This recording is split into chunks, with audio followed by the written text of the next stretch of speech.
Hi, in this episode of Step by Step through Mark's Gospel, we're going to be looking at another miracle of Jesus. Yet the miracle itself is not what's important.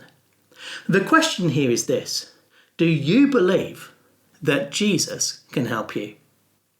If you want to read the passage for yourself, it's Mark chapter 9 and verses 14 to 29. As always, if you're watching the video, there's a link to an online Bible in the description. Please do make use of it. How many of you like superheroes? If you do, are you a Marvel fan or a DC Comics fan? If you were to pit Batman against Iron Man, who would win? Who would be the strongest? What about Superman versus Thor or Wonder Woman versus Captain Marvel? As we think of the superheroes and how we might rank them, can I ask you this question? Where would you put Jesus in that list? How near the top would he be? Now, I'm aware that in asking that question, I'm totally mixing up my categories. Superheroes are fictional characters with made-up abilities. Jesus is historical and real. But how powerful is he really? What can he handle? How big a problem can he fix?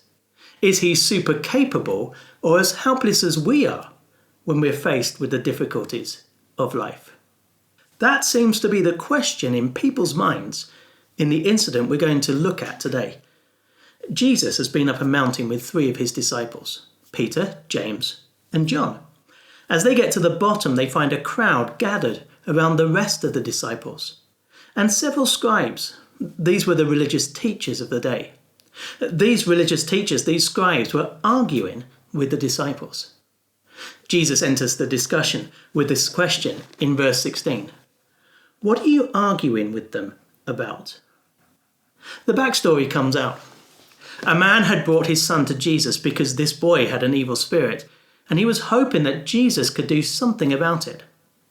As Jesus wasn't there, his disciples had a go at trying to deal with the problem, but they'd failed. The argument seemed to revolve around whether this meant that Jesus was capable of healing this boy or not. Look at Jesus' response in verse 19. You unbelieving generation, how long shall I stay with you? How long shall I put up with you? Bring the boy to me.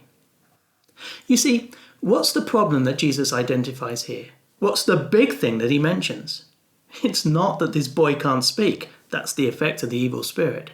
It's the lack of belief or faith in God that he observes in the crowd. What happens next? Well, they bring the boy to Jesus, and we're told in verse 20, when the spirit saw Jesus, it immediately threw the boy into a convulsion. He fell to the ground and rolled around, foaming at the mouth.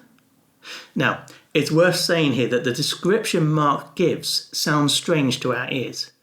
We live in a world where we are taught that everything can be explained in physical ways. Well, much can. And the Bible actually gives us the grounding for that in talking of an ordered God who created an ordered universe.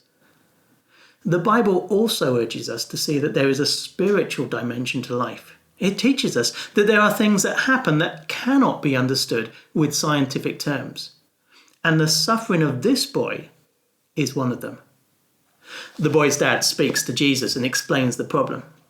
The spirit has attacked this boy since he was young, and it has often thrown him into fire or water to kill him.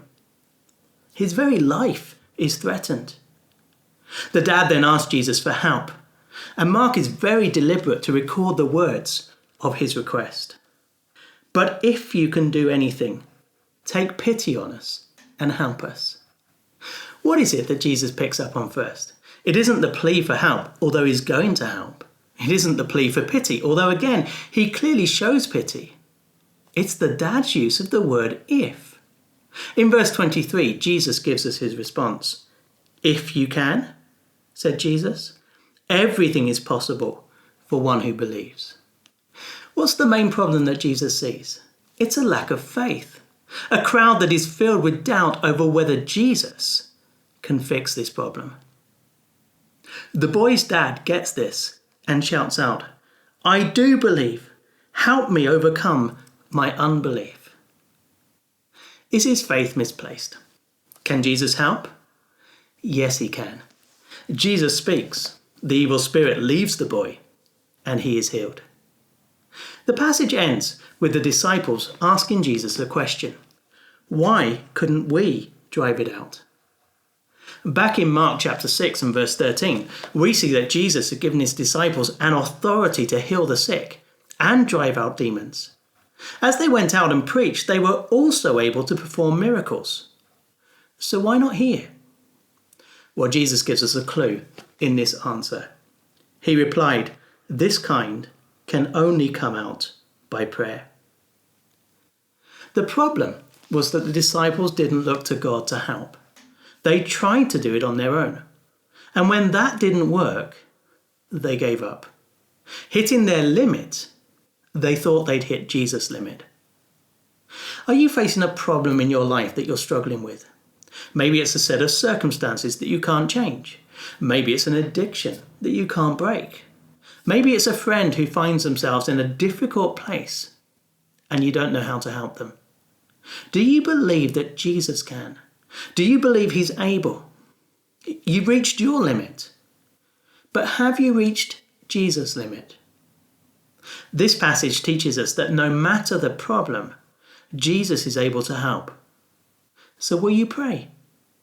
Even if it's the prayer of the boy's dad, I do believe. Help me overcome my unbelief. Well, do join us next time as we continue our journey through Mark's Gospel.